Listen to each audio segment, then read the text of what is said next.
mean, I'm known as like a really good all-spawn player, you know, so I'm down to 50-50 anybody, you know what I'm saying?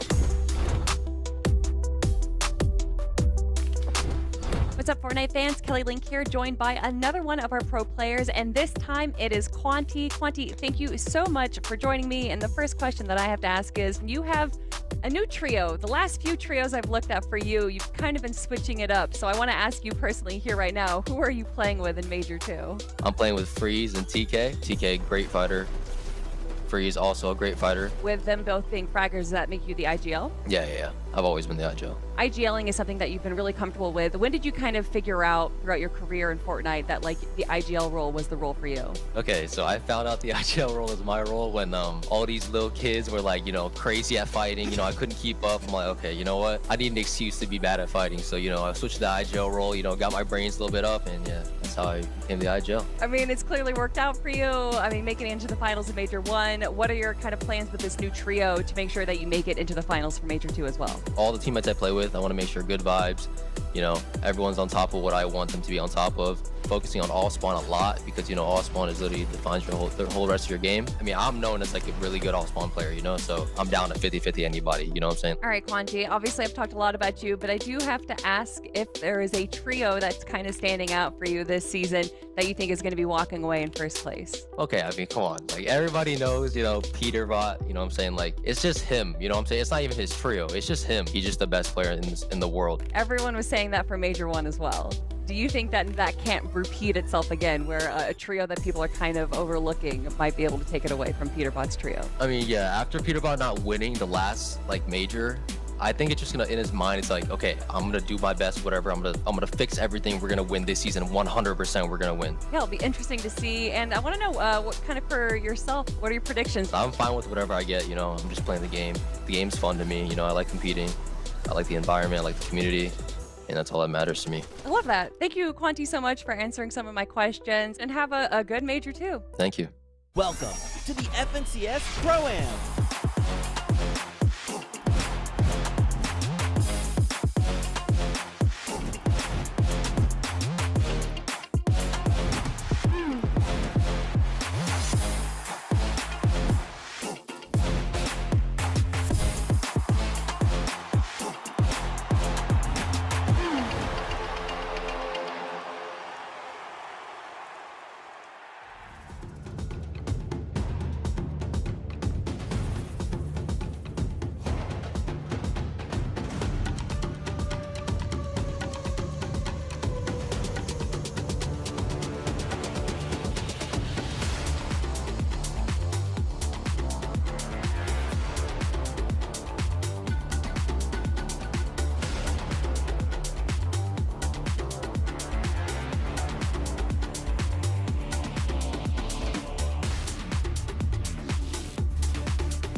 Jumping up with a hi-hat and drum, my spot coming through, yeah, they clear out the room.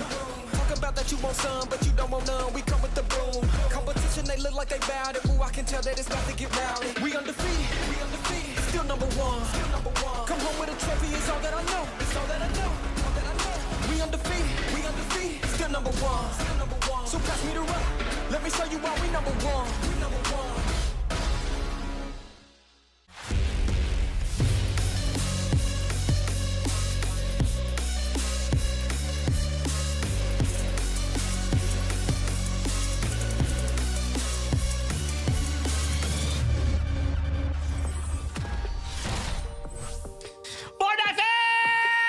What's going on, everybody? Welcome to the FNCS. This is the Major 2 Finals. It is that time. We've been watching the competition now for weeks, and now here we are, ready to send 3 trios through to the Global Championships later on this year. Trios will be fighting tooth and nail because there's that additional spot on the line. So if someone's going to qualify, this is the time to do it. Joining me here on the analyst desk, it is Kelly, it is Vivid. Friends, welcome to the Major 2 Finals. EU has got me hyped, and now I can't wait to see what we have here in store in NA.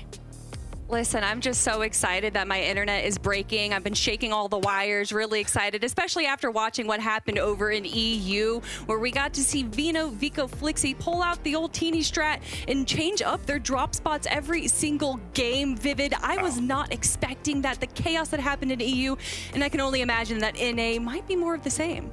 Yeah, those surprises to the expectations, that's what makes it so fun, which always kind of gets me wondering. It's like, is anybody kind of going to do something unexpected over here on NA? But listen, we've been going through the group stages over the past couple of weekends, and it's like, oh yeah, okay, we're back in the FNCS environment. We're going to have finals in a couple weeks. It's all good.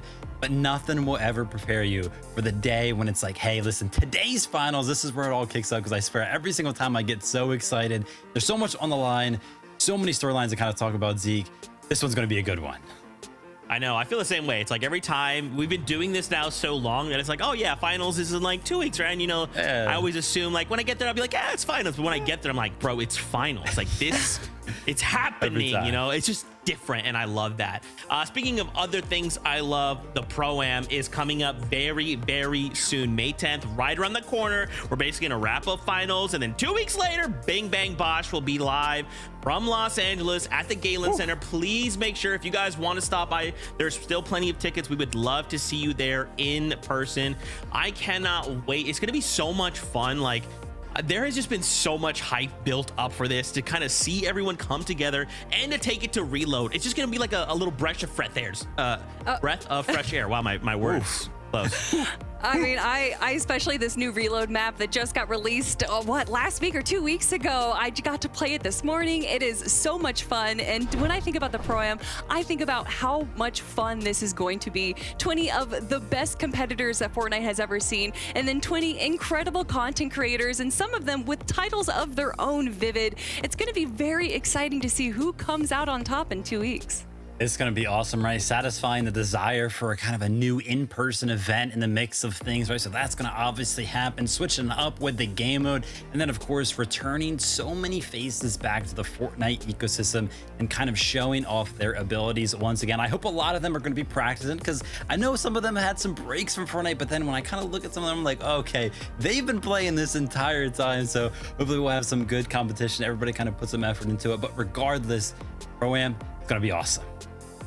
Man, awesome. That's a word I would use to describe this next person. It's Cypher PK. What's going on, buddy? Oh my gosh, Cypher. Yo, it's good you to look be so back good. on the broadcast. Did you just get a haircut? I did. I had to be looking fresh for the Pro-Am. I had to change the style just a little bit. Oh man, Cypher, I'm so excited to see you at the Pro-Am, bro. I mean, how's it feel? We get to go come together once again for another LAN. It's gonna be Pro-Am. You're gonna be competing. Are you excited? Well, I am very excited for multiple reasons. One, first LAN in a very long time, so I'm excited to be returning to competing in Fortnite in person. Of course, getting to meet the fans as well. A lot of us are doing meet and greets. But also, it's going to be my birthday. So it's actually going to be a very special birthday. I'm going to get to spend it playing Fortnite, meeting fans, and hanging out with my fellow creators. Well, that's a pretty good birthday gift, especially when you're going to be playing with Xset Moxie, who won the Milk Cup last year, one of the best competitors that the female Fortnite has ever seen. What are you feeling about your teammate? Oh, I'm very excited. I recorded a video about a year ago where I went undercover to 1v1 different streamers, and I did really well against a lot of different creators and even some competitive players. But Moxie absolutely destroyed me in the 1v1s. I think she ended up beating me 5-1. She was very smart, very tactical. So I really like her play style. I think me and her are going to mesh really well. We're planning to get some practice in before the Pro-Am, so I'm looking forward to it. Nice. Good to hear that you guys are kind of aiming for some practice right now. And kind of speaking of practice, I was just talking about how, you know, some of the creators that are going to be in the mix at Pro-Am, they kind of don't really play Fortnite all that much anymore. But you, of course, are one of those creators who play Fortnite all the time. How does that kind of make you feel? You feel like you got a big advantage there? Oh, I feel confident. Listen, I'm going to say it. Like, I'm just going to say it. I feel like out of all the creators that are competing, not the pros, I feel like I top the list. If I'm not one, I'm at least 2 or 3. But listen, we're going to all be there practicing at LAN. If anybody wants to 1v1 me from the creator side, you can hit me up and we can get a 1v1 going. Nice. That is crazy, because I feel like, yeah, Fortnite's, dude, it's in your DNA. I mean, you've been here since the very beginning. You know, you take it all the way back to when we did like Secret Skirmish. Like, there's been so many things that you have been involved in. I think about like the trap towers, the videos that you would make. I'd be watching them all the time. I mean, it's so cool. And like to see you participate, I don't know, Cypher, I mean, are you sure? I mean, there's some good content creators. Are you sure, man? No, listen, there are some good ones out there. I'm not going to discredit anybody, but I am feeling very confident. I've been playing a lot lately, a lot of ranked. I even just hopped back into the cash cups recently. So I'm going to make sure that by the time May 10th comes around, I'm going to be in top tier form. I love it, bro. We cannot wait to see you in person. What would you say to the fans to get them excited about Pro-Am?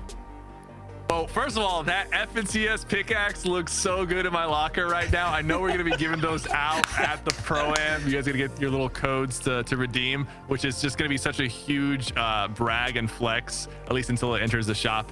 But that is sweet. And you're going to get to meet us in person, not just me, but a bunch of other creators and icons and professional players. It's going to be the first time in a long time that a lot of us are all in the same building, in the same area. So don't miss out on that opportunity. Oh man, Cypher cannot wait. Thank you so much for stopping by, bro. We can't wait to see you at the Pro-Am. Thank you guys, likewise. Cypher PK, So he's gonna be there. Tickets are available. I'm just saying, I'll be first in line at the meet and greet. You'll see me there. I'll have a little pen, little paper. I'll be like, Cypher PK, please sign my forehead. It's gonna be great. Now, as we focus back in on the competition, once again, many things to discuss, because again, we have 3 spots up for grabs in the global championships later on this year. But it's not just those 3 spots. There's also a ton of prize money available for these trios. So just think, if you, as we kind of bring this up, if you went even from like, let's say 15th up to 5th, that's life-changing amount of monies for these trios. So Kelly, I mean, you know, not only are these pros fighting for those spots, they're fighting to move up those standings to try and play for more of this money. That is right. $500,000 on the line here for the prize pool. Of course, $180,000 for that first place spot. That's what everyone's fighting for. But Vivid, in reality, we're kind of looking to a top 3, potentially top 5 fight, because it's not just the money. It's not just the Blade of Champions they're fighting for, but of course, those coveted spots to the global champions in France later this year. Yeah, honestly, sometimes I feel like the prize pool kind of takes a backseat, and some of us kind of forget that that even exists because of how the format kind of works. And it's like, listen, the only thing some of these competitive players seem to ever talk about is qualifying to global. So this major number 2, we're going to have 3 spots available. And the interesting thing about that is actually the most amount of qualifying spots are going to be available in an individual major throughout the year, right? So kind of changing up of how it worked last year usually was that, you know, that last major that was going to be worth the most, but no, switch it up, which is probably why we saw so many changes in terms of trios that actually happened before this FNCS actually kicked off. But yeah, like Kelly was mentioning right there, with those 2 top teams being Peterbrock Cold and Ritual, Acorn, Agers, and Polio already qualified for the global championship. They, of course, cannot qualify twice, so those spots might roll down. We might have a top 5 situation to go ahead and qualify. So a lot of our teams are kind of going to be expecting, they're hoping to get into that top 5. Man, oh man, let's just look at this lobby list, right? So we've been watching for 2 weeks now. We've watched several different groups. We've even had trios come up through the last chance qualifier. And now we get to all battle it out across 2 days, 6 games today, 6 games tomorrow. And this is a look at our lobby list. I mean, to think that only 3 of these trios will secure some of those spots, go to the global championships later this year. It's crazy. I love that you say, you know, we got to see the play-ins, we got to see the group stages, but we haven't really seen a finals lobby in so long, right? And now we get to see the drop map where the big 7, the magnificent 7, shout outs to Teddy and the Avantasia crew there, all have these uncontested drop spots throughout the map. And there's a reason why, Vivid, so much respect is put on the big 7, these 7 trios that kind of dominate the North American region. Yeah, I mean, of course, they're going to get that respect. And I think what's also very, very cool about this lobby, we haven't seen this exact lobby, right? This FNCS, how it works, the format. We had 3 separate groups, so them all qualifying not only from different groups, but also all of them in separate ways, right? Some of them getting victory royales, some of them qualifying through consistency, all to kind of give us this amazing FNCS finals. It's going to be great. Man, we love to do stats. I've really grown to love these stats from all the groups. Yeah. We like them. Why don't we hit some of the stats from this major to finals? Oh yeah, that is a lot of FNCS finals appearances. Of course, the trio with the most FNCS finals appearances is Agers, Acorn, and Poyo, our reigning champs. But the player with the most appearances, 26 out of 26, of course, goes to the way of Canada. But 25 titles going to be competing here today. And then, of course, that first finals appearances, 28 players looking to kind of shine some light on themselves. Yeah, I've kind of just started paying attention to this number, right? How many players are kind of making it into their first FNCS finals. So I don't really have a good comparison in mind when I think about, you know, past finals. But I can't lie, Zeke, like 28, that seems like so much of the lobby kind of making it into their first FNCS final.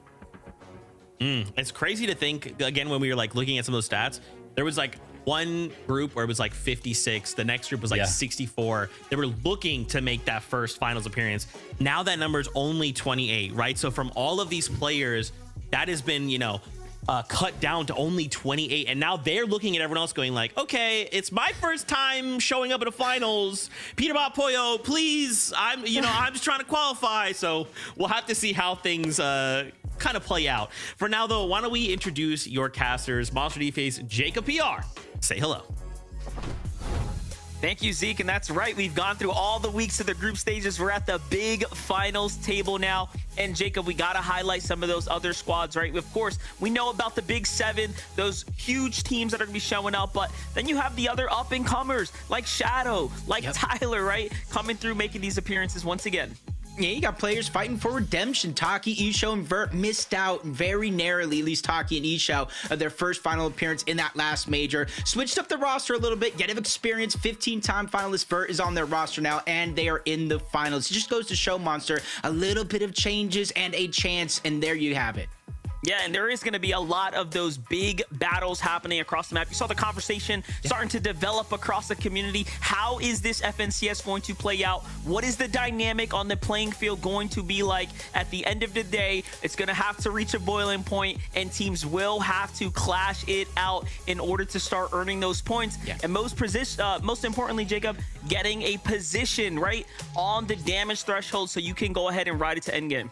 Yeah, and just catching fire at the right moment is important. Bucky, Okus, and Cam have done just that. First place through consistency out of their group. Let's see if they can channel that into a finals lobby. But that's going to do it from me and Monster for now. We'll see you in a little bit. Back to you, Z.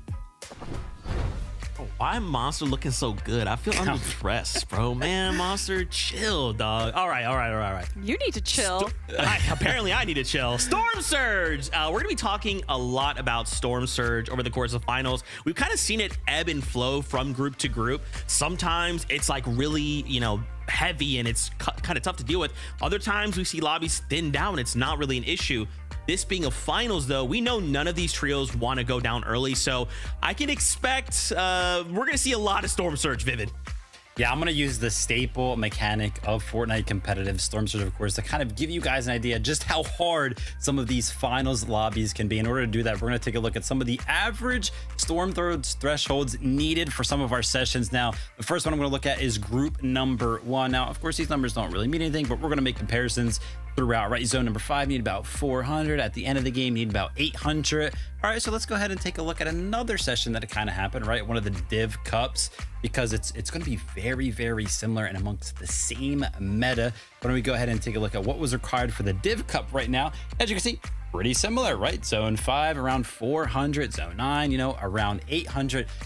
But Kelly, the big comparison that we want to make, right? It's like, okay, you know, these are happening throughout the season. Why don't we go ahead and take a look at Major 1 finals and kind of make a comparison and talk to how hard finals just really are. Zone 5, 867, nearly double. Zone 9, 1300 damage needed there, right? Like, it is just so much more damage.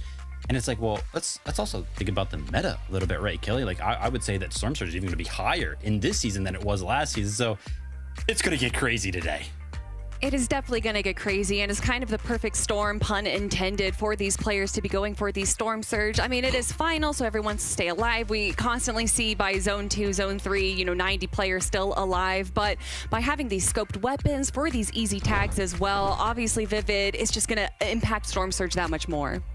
Yeah, I mean, it makes it just so much harder. And obviously the Storm Surge meta this season, kind of returning to the conversation, is of course going to be these giant towers that players love to waste. Usually, you know, some brick on. Usually they'll find a nice little hill to kind of put their head up on.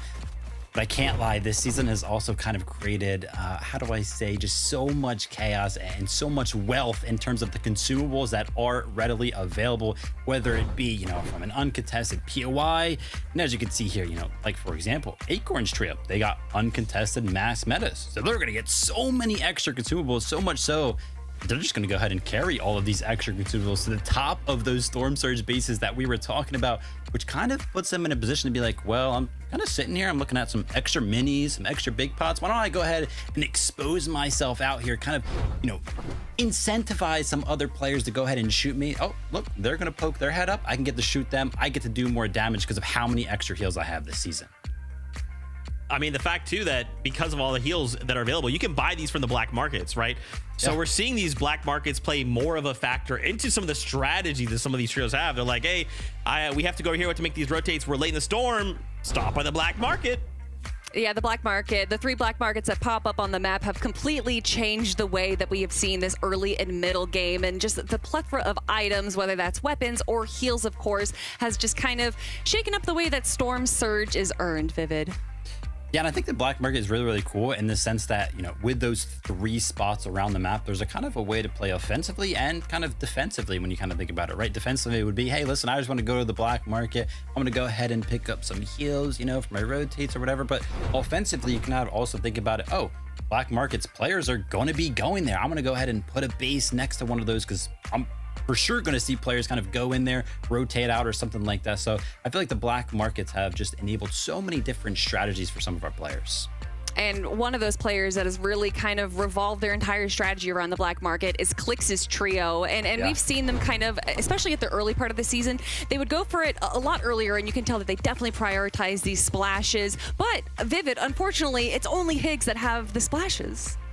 Yeah, as you can see right here, you know, laying at their POI, they only have 1 stack of splashes prior to going into the black market. And like Kelly was saying, this is a big part of their strategy. Of course, they're going to go over to the black market near magic mosses. And let's go ahead and take a look at their inventory once they're done buying up all of the splashes. They went from just 1 stack of splashes to a total of 5. And I can't lie, if I was in an FNCS finals, I would love to have 5 stacks of splashes on my trio. I will say, though, Zeke, that there is a big question mark right now on Clix and getting the black market in time. There's some times where I notice that he doesn't rotate to black market until 17 minutes deep into Storm. And at that point, you have teams like Tony's Trio, you have Noah's Trio that are nearby that can easily pick up a ton of those stacks if Clix's Trio doesn't prioritize it early enough. I mean, Clix is a rewards member of the black market. He frequents it often, so we'll have to see how that kind of plays out. But, you know, there's also like Liam and 20, right? These guys also looking to utilize this black market. Yeah, I mean, building bases on top of the black marks is, of course, very, very good. As you can see, Liam unexpectedly going to be taking some damage. And, you know, this is pretty basic, right? But it kind of opens up these ideas, these strategies. Because, like, oh, Liam's like, well, I don't got any heals in my inventory, but I'm based up right on top of a black market. I could just go down and buy some, make sure I'm 100 before I start rotating. So that's why we just see so many players go ahead and base up near or on top of these black markets.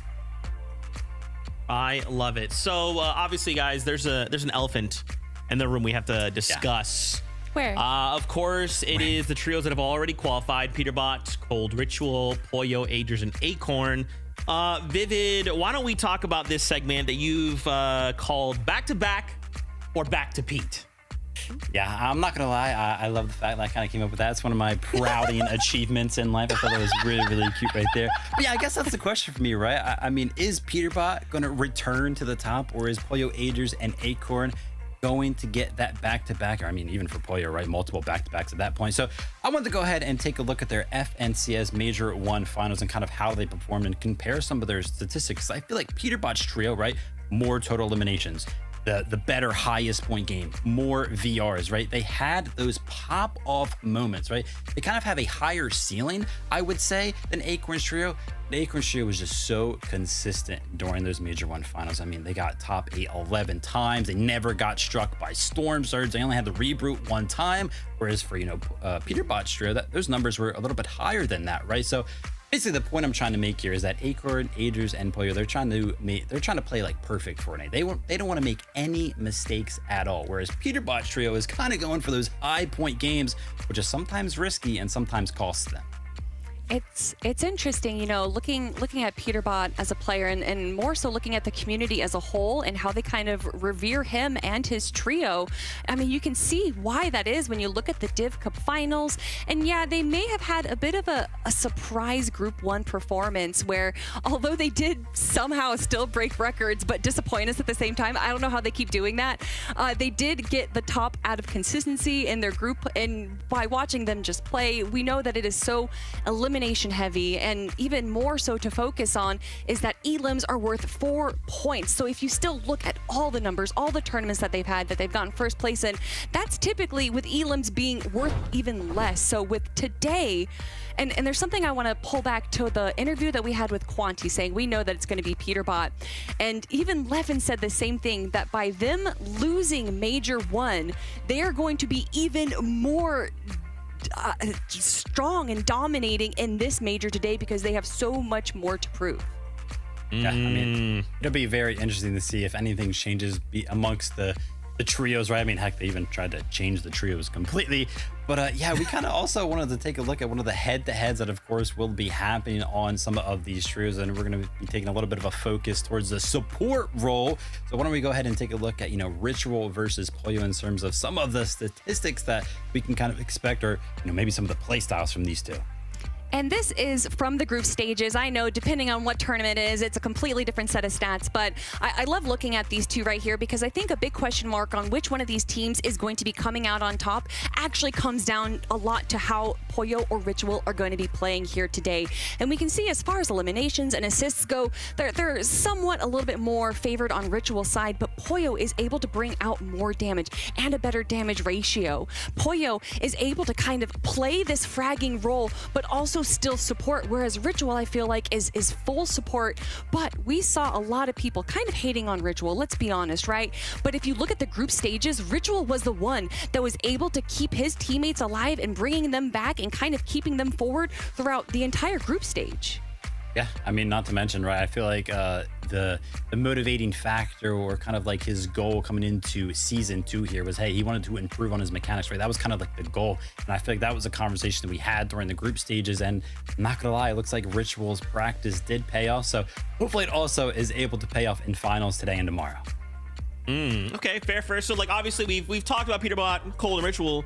What about the other side, right? Pollo, Agers, and Acorn. I mean, both of these trios had over 900 points in major number 1, right? Yeah. So, I mean, we now have two just like absolute titan trios who are roaming around the lobby that we have to figure out how to deal with.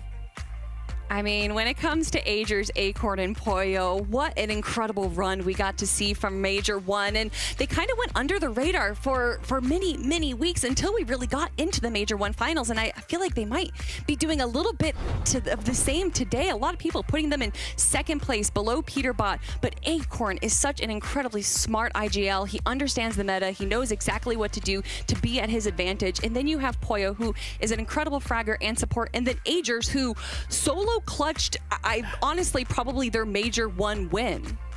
Yeah, I mean, definitely did, right? Some of these trios, some of these players are just Gran's players that kind of show up, right? And they're like, listen, it's finals now. We're going to give you guys the best. And I would expect that out of this trio.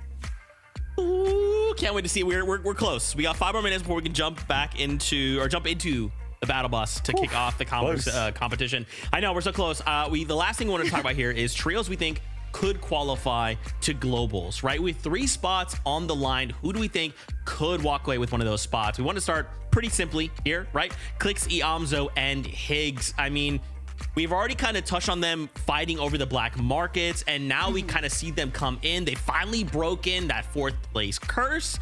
Can they break the ultimate curse and go ahead and qualify through the globals this weekend? I think that there is a possibility. I think out of all the seasons that we have seen Clix play, that this is the best potential that we have out of them getting a 1st place or 2nd place spot in the finals. And if you look at this graph right here, that doesn't look super great. Yes, Group 2 was a little rough for Clix's trio, Vivid, and you could even hear that after the group stage finished, just kind of how down Clix was on himself. Yeah, I was kind of thinking about that myself, right? Like, is that going to go ahead and affect them in the finals? I don't think it will, right? They've been competing for a very long time. But Kelly, I mean, this trio just does such a good job of controlling the low ground, getting to the front sides of the moving zone. That would be no surprise to me if they were able to kind of pull something like this off for a majority of the games today.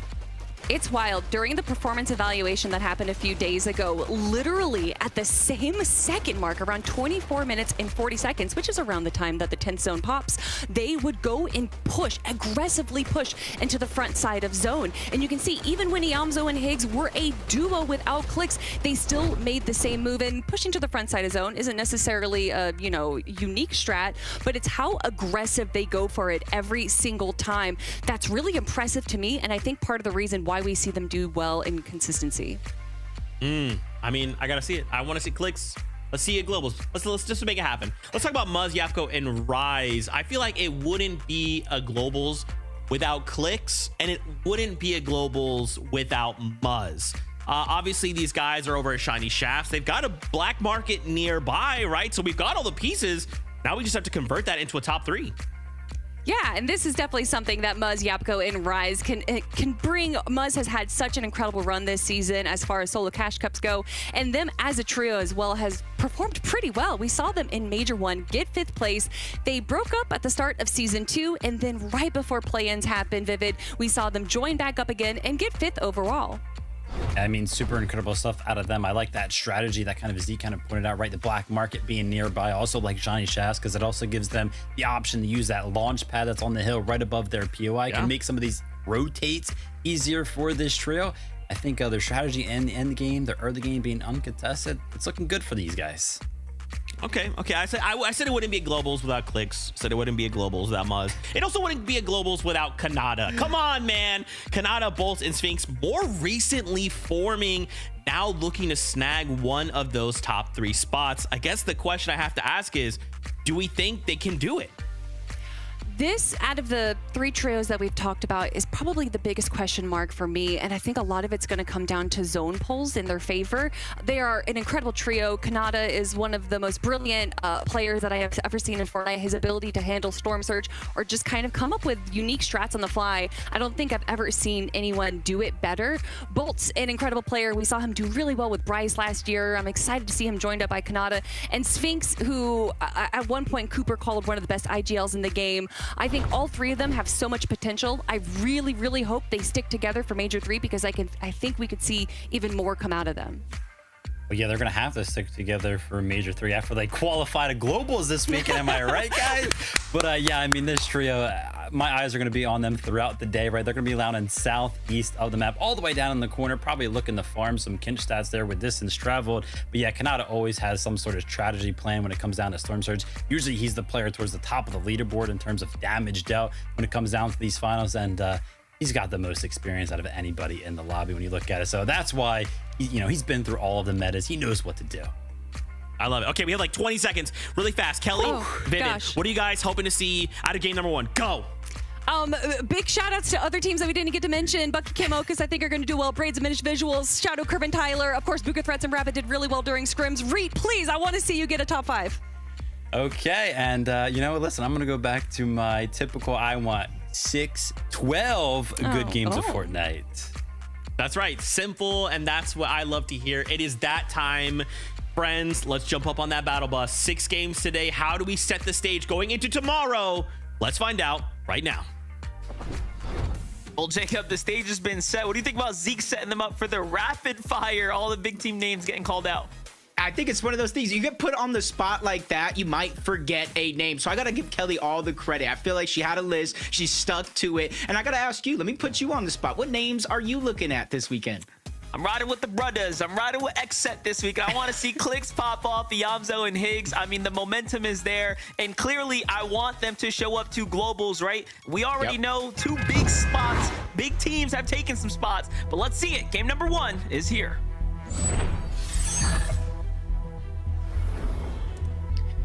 The Xset boys getting a lot of love from Monster D-Face on this side. And honestly, I cannot go wrong with that one, but I'm going to go with Vivid on this one. I want 12 exciting good games of Fortnite. I want 1 point to really make the difference between 1st through 5th place all the way down that leaderboard. That's just my wish for the weekend.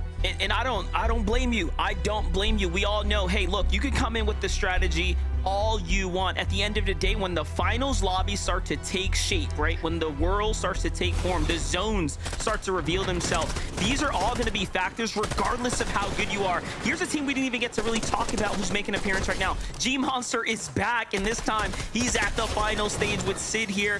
And of course, Bryce being that anchor to the trio is going to be the first to go down right now. It's going to come down to his 2 young gunners to go ahead and pick him back up. Yep, this is the 2 teammates right now. CANALE was formerly on this roster. He said there just simply wasn't enough time for them to get onto his level while he still needs some progress of his own game. So it's interesting. It is going to be down to them. I don't think they're going to go on a wild chase for this solo, so it is going to be a good chance for him to try to survive on the back end of those mountains, but it's also going to be a chance for them to get Bryce back into this game very, very early on, so that way they have a lot of time to loot up, get some resources, and most importantly, the material around the map.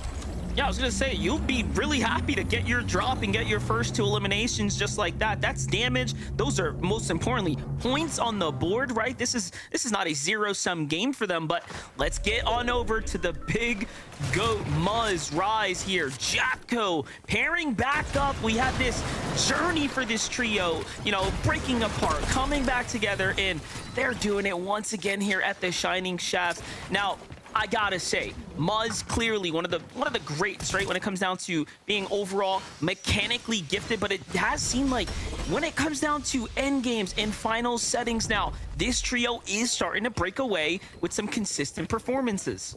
Yeah, and I like that too, because they were one of the teams at the end of day 1 in the last major. They were at the top of the leaderboard. They pulled off some big feats through that game, and I like what they're doing here to start off the day. If you looked at the drop map, everybody claiming their spots. This was supposed to be uncontested, Monster. Muzz, Rise, and Yap go all season long. Very little people going over there. Right out of the gates in game 1, they're able to get an elimination. Yeah, they've lost a player, but that helps them for their early Storm Surge. So now they have a little bit more flexibility going around the map. As we take a look at Noah Plays, Chaos, and Kaz's, another team. Honestly, phenomenal performance just to make it to this stage. They started off